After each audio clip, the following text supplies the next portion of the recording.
This is the moment we've all been waiting for. It's time! Presenting the champion of the world, Hell, Wham Bam Amino!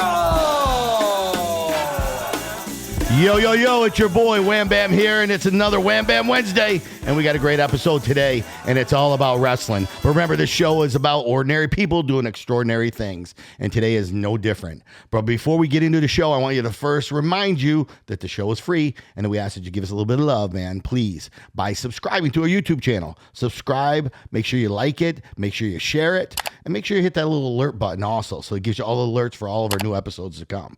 So we're super excited about today. Today's episode is all about wrestling, man. It's about wrestling. We got people that were national champs. We got state champs here. We're going to talk about coach. We're going to talk about student. We're going to talk about old and new and what's the difference.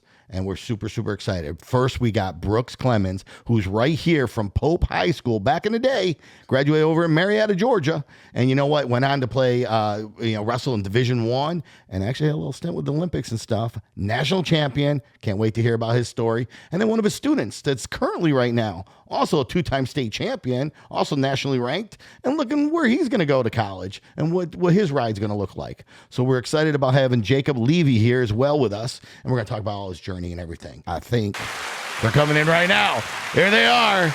Here they are. We got Brooks here. Hey, Brooks, what's going on? Good morning. How you doing? I'm doing great, man. Thanks for coming, and thanks for being here with us today. Appreciate it. I'm glad to be here. Awesome. And Jacob, man, thanks again, man. I know you had a big game the other night. You're here this morning. Really appreciate you for being here. Thank you for having me. I'm blessed to be here. Awesome. Well, I'm going to start with you, Brooks, man. First of all, Big George, you graduated here at Pope High School in Georgia and Marietta, national champion, Division I wrestler. You pretty much did it all in the sport of wrestling and everything. Tell us a little about your journey, man. Tell us where you came from and how you even got involved in wrestling. So grew up in Powder Springs, Georgia, Cobb County. Started wrestling, honestly, to lose weight. So pound ball, football, I was on the bigger end. I did that myself. Losing weight is a good thing because you got to lose weight in wrestling no matter what.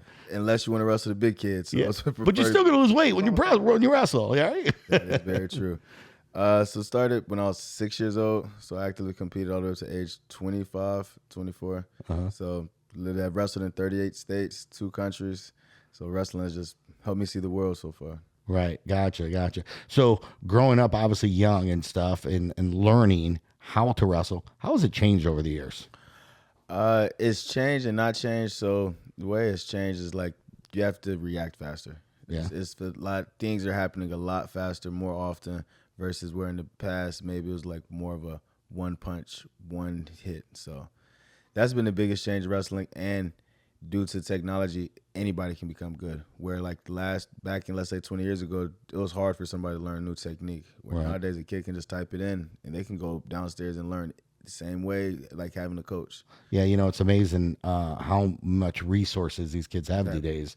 And then, like you said, they can just go right online and they can learn something and watch many videos of how to do things where we didn't have that growing up. I did a little wrestling too, not as high level as you, but I did a little bit of wrestling and stuff. But I also can tell you back in the day, wrestling was a sport that wasn't as famous as it is today.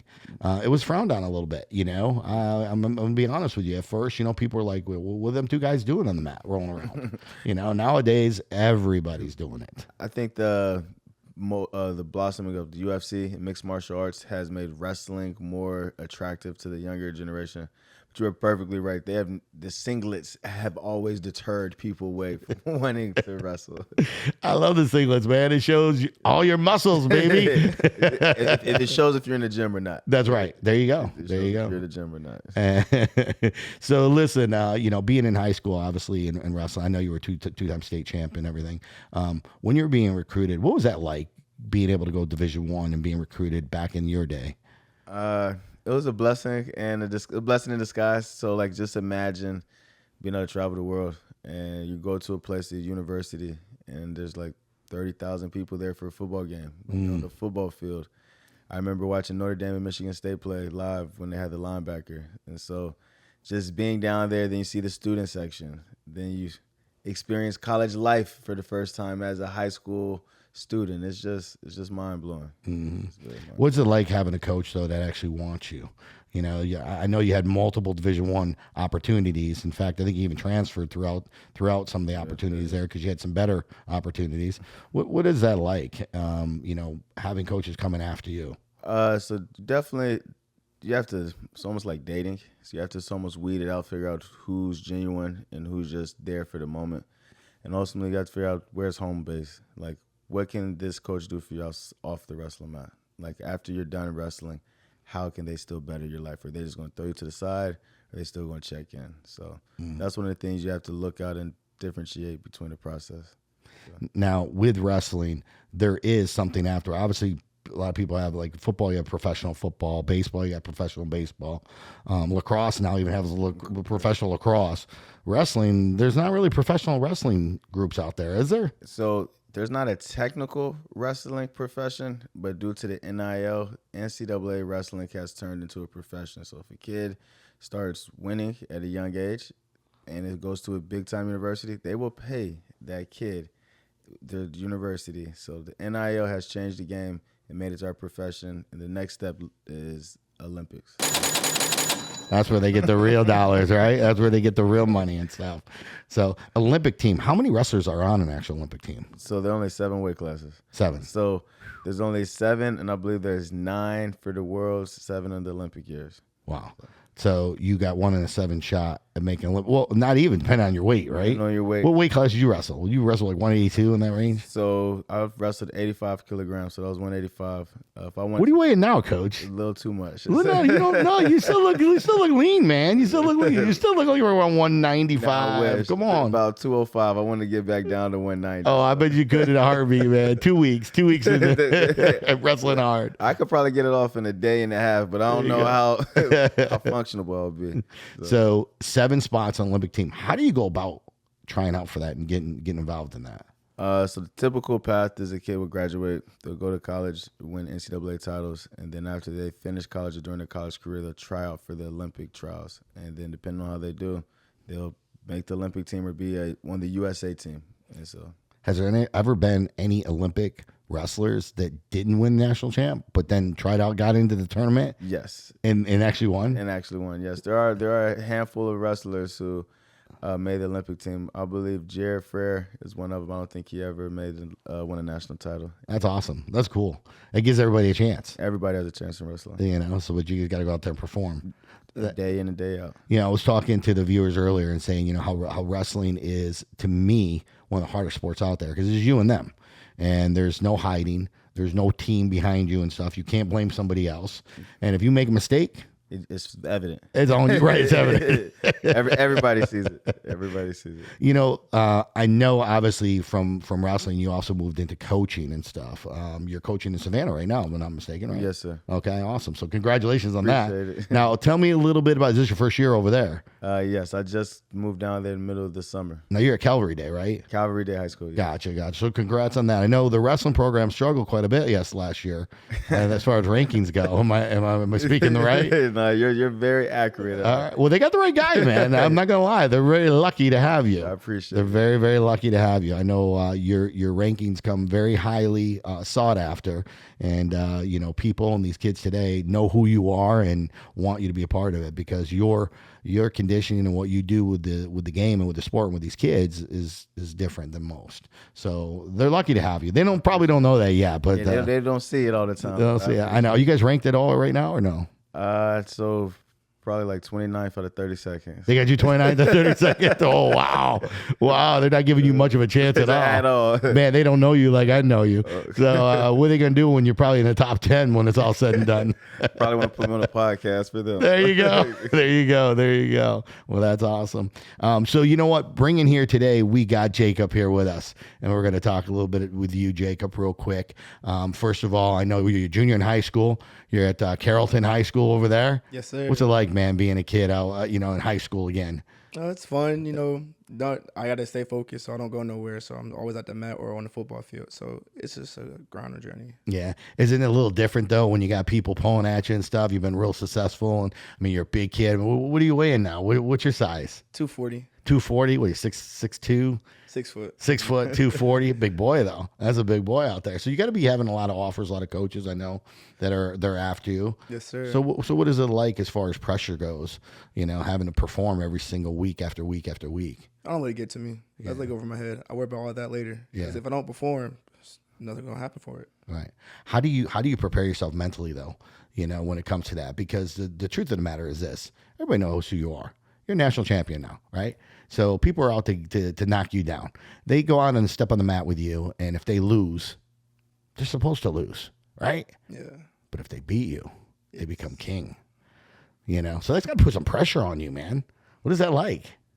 Nothing really. Just gotta keep working. I gotta work like I'm an underdog still. Yeah, that's right. So you like the pressure? Yeah. Yeah. You know what? There's some people that crack under pressure, and there's some people that it rises them, it elevates them, because you got to focus. You got to know that, hey, every week after week, I'm getting their best. Yeah. They're not going to bring out the guy on the mat that's going to be their worst. They're going to bring out the best after me, and they're going to try to go to distance. You ever get some people that just try to stall it out and go to distance and say, hey man, I made the distance? Oh yeah, all the time. All the time.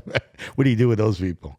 Just play with them. Just play with them. They all I last like 3 periods with you, but I have 15 points on you, so yeah, it looks good on me anyways. That's cool. So listen, talk about your journey. When did you get wrestling? When did you start wrestling? When I was 8. 8 years old. Yes, sir. And how did you meet Brooks?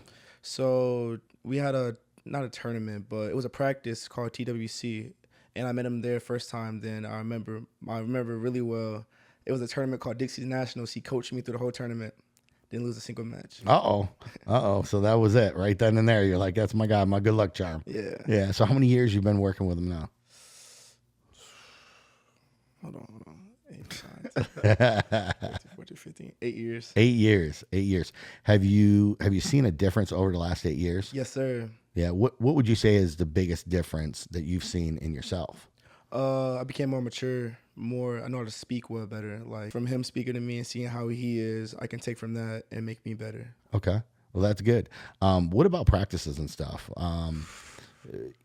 Obviously you wrestle in high school, so you have a high school coach. Obviously you wrestle in the off season, so you have people around you in the off season and stuff. Obviously you got Coach Brooks here, who's always going to be in your corner no matter what. What's it like having different people, and what's the biggest difference that you see that helps you out with different coaches? So I'm really good for my feet. So I got to thank that to Coach Brooks. I'm really, really good for my feet. Yeah. But going to different coaches, seeing other things like working on my bottom work and like working on riding on top, that's like one of my things, one of my flaws. I'm not really good at top riding. So going to different coaches, going to people that specialize like that in bottom work or top work really helps me a lot. Now, let me rephrase you. It's not that you're not good at it. You just have to work a little bit harder at it. Yeah. Right? And that's the one thing I can tell you just from experience is it's not what you're not good at. It's what you need to work harder. And a lot of kids don't realize that. You can be as good as you want to be if you want to put in the time and the effort. And you've proven that, obviously.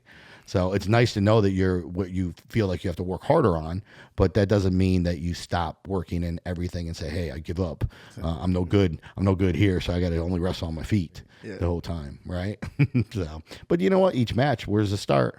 Mm-hmm. Starts on your feet. So if you're good on your feet, that's a good stepping stone. So, Coach, real quick, working with Jacob and stuff, what's it like working with a young kid? Obviously, when he was young, 8, 9 years old, and now look at him. Now he's he's 6 foot, 240 pounds. He's a champion. But talk a little bit about the transition and what you've seen over the years with Jacob. One of the biggest things. So at a young age, I knew he had talent. So I knew he had talent just because he was a bigger kid and just some of the things he could do. So at a young age, I didn't want to treat him like, let's say, a 10-year-old or 11-year-old. So at a young age, I try to treat him more so mature and hold him accountable. Just necessarily only my fellas going to get him greatness, I had to hold him to the great standard. So our biggest thing is, yes, we wanted to mature and learn wrestling skills, but we had to figure out how to win off the mat before we could win on the mat. We had to win on the inside before we can win publicly. You know, I've been real lucky because I got to experience some of your workouts now, with Rocco and stuff, being, taking this leap of faith his senior year and deciding he wants to go out there and try to wrestle, which I'm excited about, just a journey, win or lose. Amen. As I told him, he's already won just for having the guts to go out there and do it. Because so many kids sit back and it's like they want to do it. And they're like, I think I can do that. But they're afraid because they're like, you know what? I'm probably not going to make the team, or I'm probably never going to get on the mat. I'm probably going to fail. And why do I want to do that? And you know what I always say? You have to fail no matter what you do in life. You want to fail, because that's going to identify who you are as a person. Amen. And as a human being. But what you've done with him just in a short period of time and watching how you interact with other kids. I mean, I know you got a couple academies when you are in town that you go out and you work out at, and you bring the kids with you. I know Rocco went to the one in Stone Mountain. What was the name? What was it? Glasgow Academy. Glasgow Academy. A little shout out to them. Shout out to yeah, man. Big shout out to them. Great facility. Great with the kids. Great coaching. You surround yourself with some great people that help you, and just the way you handle them, not just on the mat but off the mat, is key. And I think a lot of people don't realize that today. I appreciate it. One of the reasons I do it, so I don't have a soft spot for children, so I don't have any kids, but my parents, they're foster parents, and so I just see that not every person, every child is lucky enough to have come from 11 parents. So it's easier to coach a kid and put them through hell when they're knowing that it's coming from love. So like I first try to love them, connect with them, and then I try to bust them up on that wrestling match. Do they hate you? But then I remind them how much I love them. And so like we're only doing this because I care about you. Right. Well, you got that $1 million smile, man. They know that at the end. Hopefully. They'll be cussing me out, want to fight me. So being, raised, obviously you mentioned, in, foster child and stuff, you're being raised in a foster home. Well, so I was in foster home. So my parents are foster parents. I got you. Yes, sir. I got you. So your parents are foster. So you had other kids that were in your home. So my mom, I believe she felt like an empty nester. Me and my sister had graduated high school. And so that was her way. She's a big heart. She's like Mother Teresa. And so she wanted to give back. So that's awesome. So while we were off in college, well, my sister, she's graduated from UGA. My parents. Shout out to the Bulldogs. Shout out to the Bulldogs. We've had 4 foster kids, and over the past since 2014. So we've had different children live with us. Shout out to Mom, man. You're an amazing woman. That's awesome. That's great, because there's so many kids out there that don't have a place to go. And that's great that she's giving back like that. So you can always do something, man. And it's a way to coach kids. Yeah. So I'll be coaching some of the foster kids in wrestling. Oh, yeah? Yes, sir. That's awesome. That's good. That's good.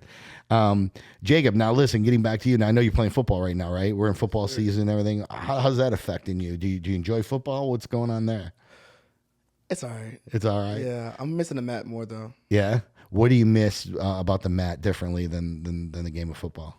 Football, it's more of a team sport. I like being a little bit more individualized. Gotcha. So, like, some kids get more, how to put this? I'm not sure I put this in a bad way. Some kids get more recognition in, like, other schools and stuff that I know I'm better than, and they get all the recognition because they know people out there. So it just feels like I'm getting played out when I can be, just because other people know other people know other people. Gotcha. Well, you know what? Sometimes that does play a part, but it isn't the end all. You know what I mean? Because I know your name's come up in a few conversations about football with other people and stuff. So your name's out there. So you're doing something right on the field, just so that you know. And you got a great program over there at Carrollton as well with their football team. But it's good that you're playing a team sport, because without playing that, you probably wouldn't appreciate the individualized wrestling, because not everybody can do that, man. Wrestling's tough. It plays on you mentally, doesn't it? Sometimes, yeah. Winning is not your friend. Right. Not at all. Now, you're fortunate. You don't have to cut weight, right? Yes, sir. So that helps.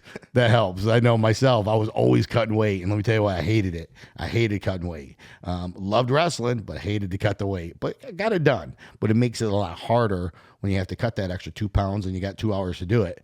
Then, you know what, I can go have a cheeseburger. Not that you're eating cheeseburgers, but, you go have a meal before you go out there on the mat. So it's got to be a nice thing to be able to do. Yeah. When I was younger, though, I had to cut weight. I remember Brooks had put me through hell just to cut like 5 pounds for like a 2-day tournament. Yeah. Like, it was so bad. I was throwing up crying. I remember just yelling at him. But it made me a better person. Now, what is heavyweight class? Is that Coach? What's the rank? What's the weight class? I mean, I know it's heavyweight, but what is the starting heavyweight and what's the ending? So, I mean, can you wrestle a 500-pound guy or what? the weight class below is 220. So if anybody weighs 220.1, it's between 220.1 and 285 pounds. Okay, so 285. So that's a big gap That's right a big there. gap. Yeah, you got a 65-pound gap right there and Yeah. stuff. Do you ever think about getting down to 220 or no? Last year they wanted me to go down to 20, but Win national champions in both? Yeah. Both weight classes? Now, can you do that, Coach? I mean, is that something you can even do? Can you wrestle 220 and then wrestle up? Not at the same tournament, but in the Okay. same year you can. Oh, you can? Okay. Yes, sir. But you can't do the same tournament. No, sir. That would be some dog crap right there, though, man. So he got last year in 2022, he got second at a tournament in 220 in Virginia. Then he got second at 285 this summer. So now he's just stuck with 285. Okay, all right. Well, either way, he's got somewhere to go. He though. got He's gotta somewhere to work- go. You He gotta got go somewhere up. to go. But as a junior, you still got a lot of time. So, Jacob, how do you prepare yourself? When it comes to mentally and stuff. Like, do you do anything? You listen to music? Do you kind of meditate? Like, what do you do to get your mental right? I'm a young Nudie fan, so I listen to a lot of young Nudie. Yeah. It's a lot of old school music like DMX, Juvenile, Eazy, a lot of that type of music. Yeah. And that gets you ready and gets you going and stuff. Yeah. Okay. What about mom and dad? How are they treating you with the whole sports thing? Oh, they love it. You Yeah. know, them traveling the world with me, traveling the country. So like next week we go to Iowa State for a official visit. And they can't wait for it. And I can't thank them enough because without them, I wouldn't be going anywhere. I'll probably be at home by myself. Not by myself, but like being at home being a nobody. Sure. But because of them, they got me out into wrestling and into football and made me the person I am. Yeah, support is huge, man. That's a good thing to have, and it's gonna be fun, man. You got a good journey here. Next year, you're gonna have a lot of those visits, I'm sure, Yes, sir. and getting excited about traveling around and doing that. I'm sure mom and dad get a little nervous seeing you, when you get in certain situations that you might get hurt. How do you keep yourself healthy? Stretch. Yeah. It's a lot of stretch. It's so funny you say that because I had a 4-star athlete on here before, Ethan Barbour, who was on one of our episodes here, and that was the first thing he said out of his mouth too. Was stretching was so important. It's so good. Tell the viewers why that's important because so many kids today they ignore that. Really why it's important because like your muscles are like rubber bands. The tighter they are, the easier they're going to break. But the more loose you are, they're not going to tear. You don't have to worry about your ACL, MCL just because you're stretching. That's like a really, really big injury to end a lot of people's careers because it's already your knee, and you need your knee for a lot of stuff. Mm-hmm. So if you keep on stretching it, keep on just stretch. How many times a day you stretch? Once in the morning. Once in the mornings? Yeah. Okay. I know they always say stretch before bed, right, Coach? Isn't that? Definitely should be stretching all the time. Stretching all the time, man, and doing that. Shoot, I have to stretch when I lean over to pick up a pencil nowadays, man. Your body just doesn't react like it used to. So... Hey, this is where we go and want to thank our sponsors. Want to thank Cost Plus Processing, the leader in merchant processing. If you are a business and you taking credit cards, make sure you call Cost Plus Processing and ask them about their zero fee processing. You can reach them at 1-855-391-9190. That's 1-855-391-9190. Make sure you tell them about this podcast and get a special prize.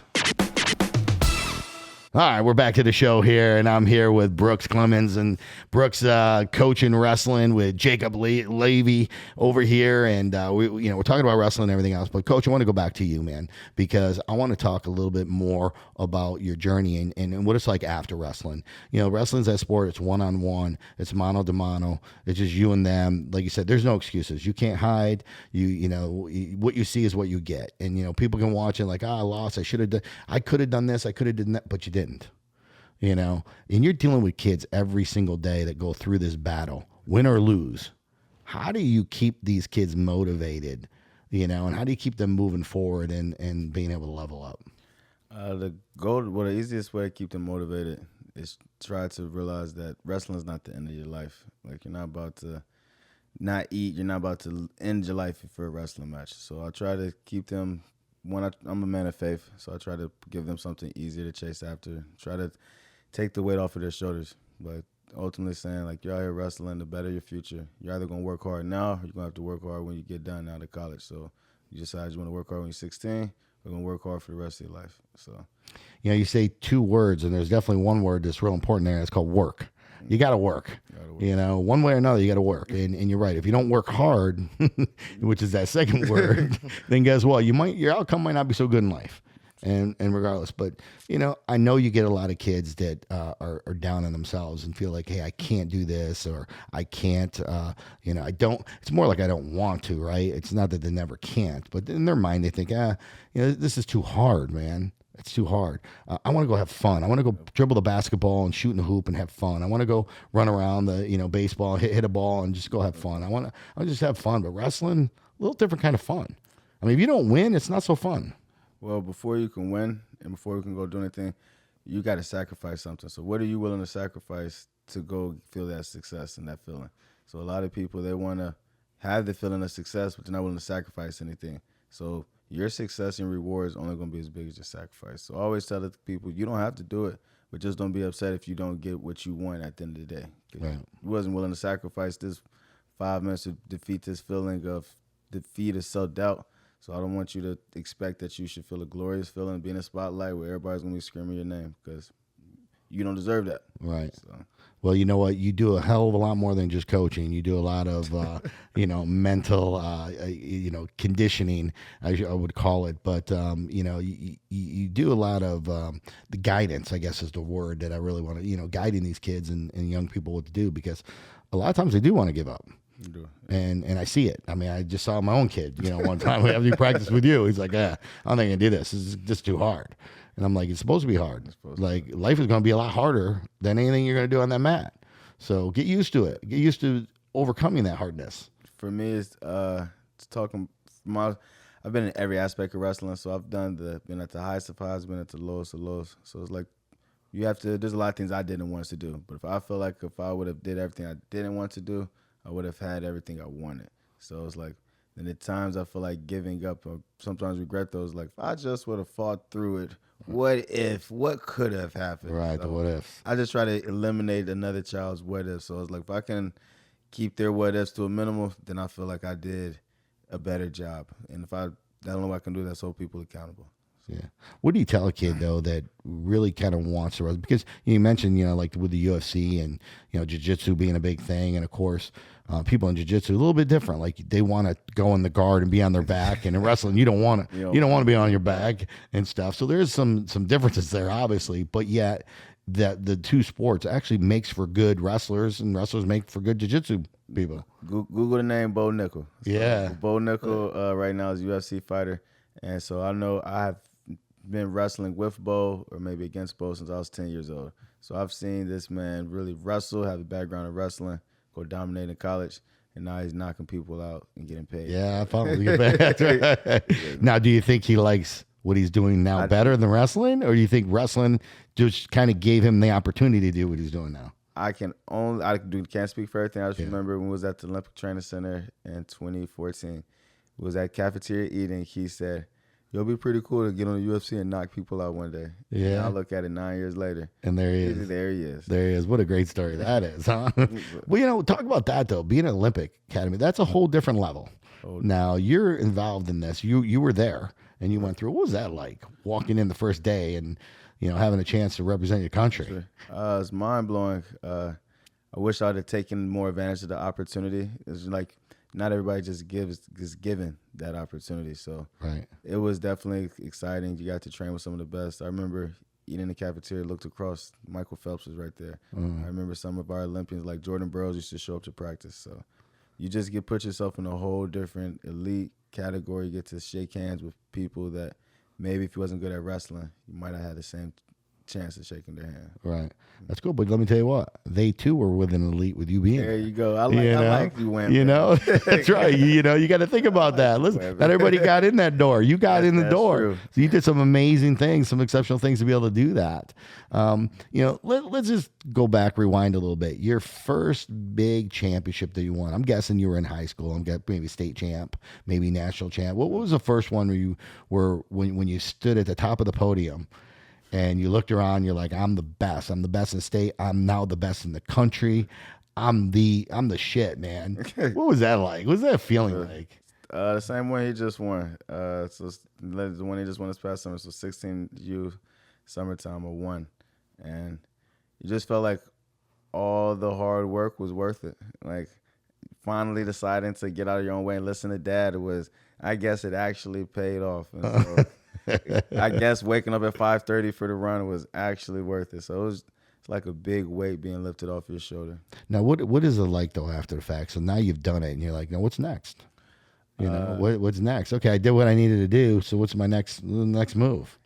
The great ones, they put that behind them and they go do it again. They like. You listening, Jacob? You listening to this? I am. All right, you listening to this because I think you got a similar path right now. So better everybody listening a little bit. Go ahead, Coach. So they said, the pastor said, the enemy of greatness is good. So the good ones, they keep talking about what they did and keep talking about like, oh, this is the one thing I did. The great ones, they're like, all right, that was cool. We'll put that up to the side, and I'm going to go do it again. And I'm going to go do it again. So this time right now, after you win, it's big because you either relax and come complacent because you're like an animal. You just ate. What do you do after you eat? You're like, all right, I want to relax and let the food chill. Or are you still hungry? Right. Or you want to go eat again and go kill again. Right. That separates the good ones from the great ones. It does. Now, going D1, not everybody's dream always go to D1 and be able to do that. Now, you got recruited from a lot of colleges. Where'd you end up going first, your first D1 school that you wrestled? So right out of the gate, I started off at the United States Air Force Academy. So my parents wanted me to go to the military. There you go. And so I was marching, doing Jodies, cleaning the restroom, folding the hospital corners in the bed, and I quickly realized that was not for me. Okay. So I disappeared and spent a year at the Olympic Training Center. And then from there I went to Oklahoma University my freshman year. Okay. So Big shout out to Oklahoma. Oklahoma. Yeah. So I was there when Baker Mayfield, Brad Sherder, Oh, yeah. Majay P. Ryan, and Joe Mixon. So they were some of the friends. Yeah. Then I ended up finishing at a small Christian college. You didn't party like them, though. Never. No, I didn't think so. No. Never, ever. Got me lying on the podcast. Good. Go ahead. So what else from there then? Went to Old Dominion University. So we had a coaching change at Oklahoma, and a lot of people don't realize, so wrestling, you only get 9.9 scholarships. You might have a team of 25 kids, but there's only 9.9 scholarships, where football and other sports, everybody's on full ride. Right. So money change, went to Old Dominion. Now, is that like that today, though? Still like that. Still like that today. But NIL money has little changed different. the game. That's right. Because an LLC could write a kid a check for how much they ever want it to be. And even though that kid's not on scholarship from the school, you now have a $50,000 check or whatever. Opportunity. It's an opportunity. That's right. School only costs $15,000, and they gave you a $50,000. Yeah, there's some NIL money out there. Like I said last episode, a couple million that were floating around there. Yeah. And so people just think that it's only in football and basketball. There's some diehard wrestling fans out there in this world. So for the listeners, if you're a wrestler and can you go to college for free and get paid? Yes. The answer is yes. 100% yes. I remember in 2013, I wrestled in France in the senior open tournament. I won $500 for getting third. And I was so upset that I couldn't accept the money because at the time I would have forfeited my eligibility to be a college athlete. That stinks. So you got a little participation You got trophy? a participation ribbon and had to give the coach the money. Oh, the coach got the money. Oh, he had some beers on that or what? You go have a good. Did he buy you a steak at least? We ate good, like Okay. But I wanted at that time as an 18-year-old person, you think $500 is That's a lot. That's a lot of money. Heck yeah, especially when you ain't got no bills. You can do a lot with 500. So, well, that's cool. Obviously since then, your wrestling career kind of, there's a time when you got to step away from it. What made you get into coaching and currently teaching and stuff? One of the things, so my final, I guess, slate of wrestling, I tore my ACL my senior year. So that was the rest of my senior year with a torn ACL. And then after that, just decided there was a lot of things I probably left for granted. And so I wanted to become a teacher to help my children learn so they don't have to count their fingers to add up things. And then also for wrestling, because I don't want people to have some of the regrets I had. Right. You know what? Your boy Wham Man was a teacher too back in the day in New York. So that's why you have a good heart. So you understand. I understand that. And listen, teachers don't get a good enough rap. Teachers, it's not a really thankless job, type of thing out there. They're not getting paid like they should be, You get paid in different ways. You do, and that's a way that you can't put a dollar figure on it. If you're a good one. If you're a good one. And I'm not gonna say I'm the best one, but it's pretty cool when a kid now tells me they like math. When at the beginning of the year they were afraid of math. There you go. So it's all about just conquering your fears and getting comfortable being uncomfortable. That's awesome. That's great. So you know what? Where do you go afterwards, Coach? I mean, I know you're doing your thing down there. You got a new challenge. You got a new team. You're excited about that and stuff. But I know you had some other goals for your future. I want to talk a little bit about that, man. Let's talk a little about that because you came up with some really cool, interesting things that the world needs. They might try to steal my idea. Yeah, well, we're gonna put this out. We're gonna say, hey, let's put this under your wraps right now. The end goal is possibly when I retire from teaching. I want to open up a school. So what I mean by that, would love for it to be foster or through the government, and ultimately like a boarding school. So I want to have about 10 to 15 kids, roughly 6th grade and above, all boys. They would live at my school, and preferably we're going to train wrestling. It would be ideally for a wrestling school, and be accredited. I have my master's in math, so I'll be the math teacher. My daddy's a master's in science. Mom got to add up that money. Mom has a master's in English, so we already have 3 to 4 of the core subjects covered. My mother's a real estate broker, so I want to teach them a trade. But ultimately, there's a lot of children who have to go from school to school to school or house to house to house. So I just want to give them a home base where they can learn and get their sports and learn a trade and prepare for college. I think that's awesome. And one of the things that you said is learn a trade. Because if sports isn't their end all, everybody wants to be a professional athlete, but not everybody's going to be. Let's be real. And college isn't for everybody too. So 100%.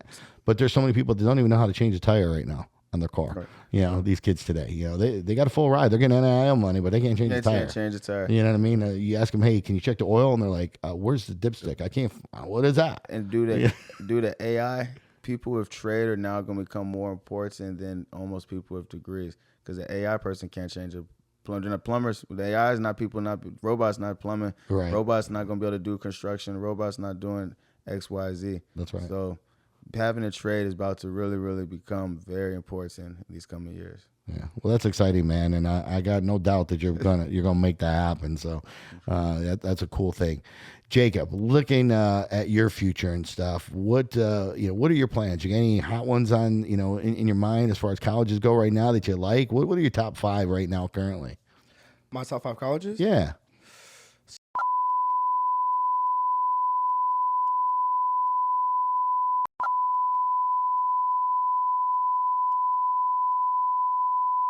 Cool. What do you look for when you're out there and these coaches are trying to recruit you and stuff? What really are you looking for? Education. Okay.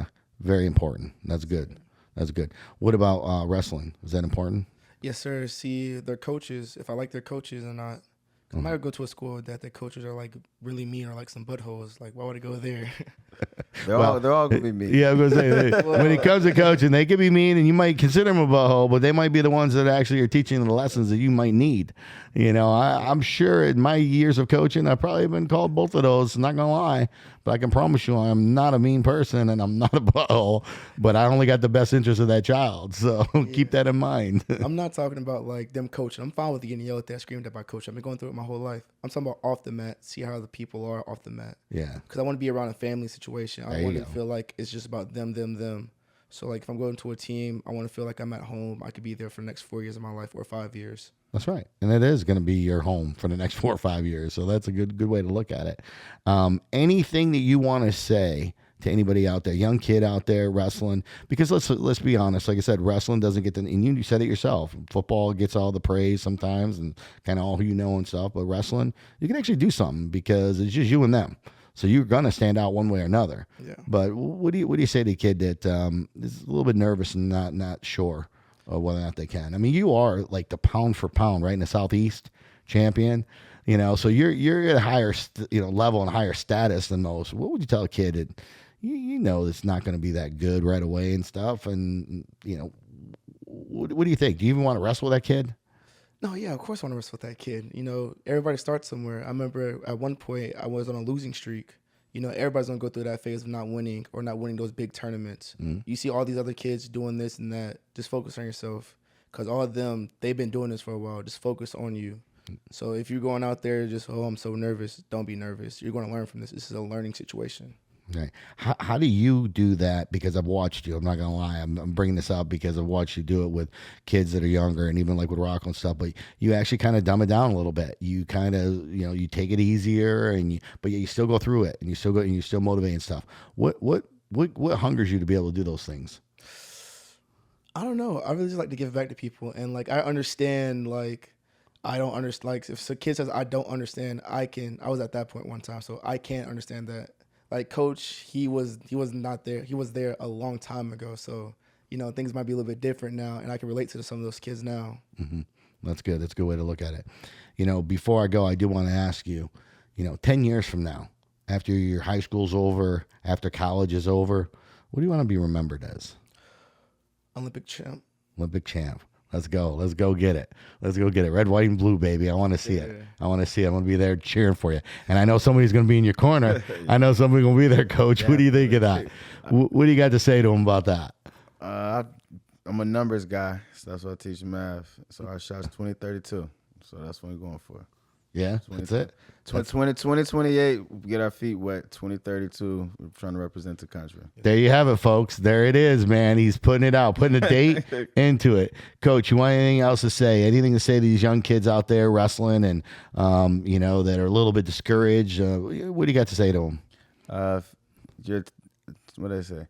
Yeah, I want friends that have gone through adversity. So your shortcomings just makes your testimony that much better.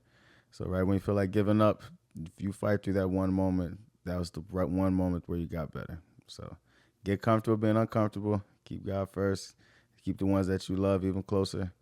And keep your head down and stay out the way. Amen, baby. Amen to that. Hey, how can they follow you, Coach? Where do they find you? Ooh, so I'm actually on a social media hiatus. So I'm actually trying to become better as a person. And I like that.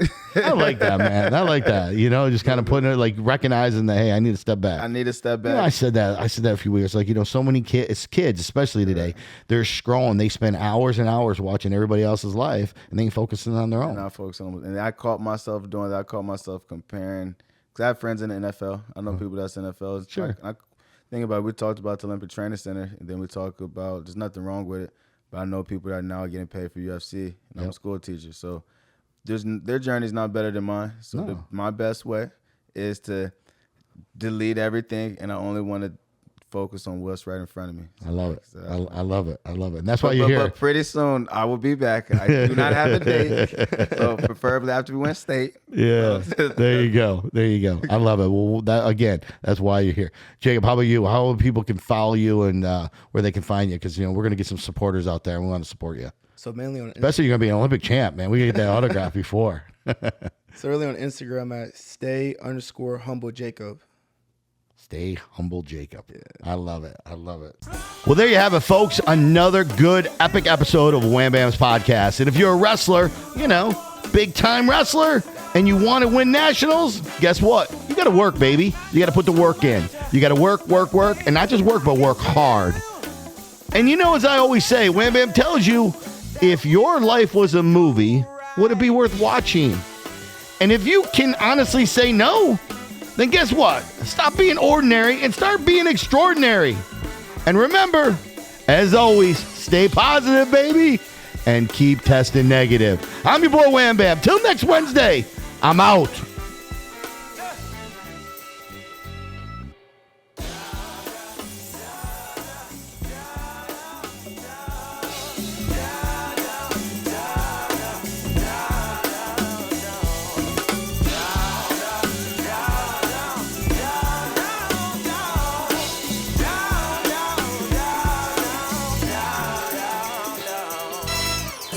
This broadcast was brought to you by Cost Plus Processing. Reach out and find out why they are the leader in merchant processing at 1-855-391-9190. That's 1-855-391-9190.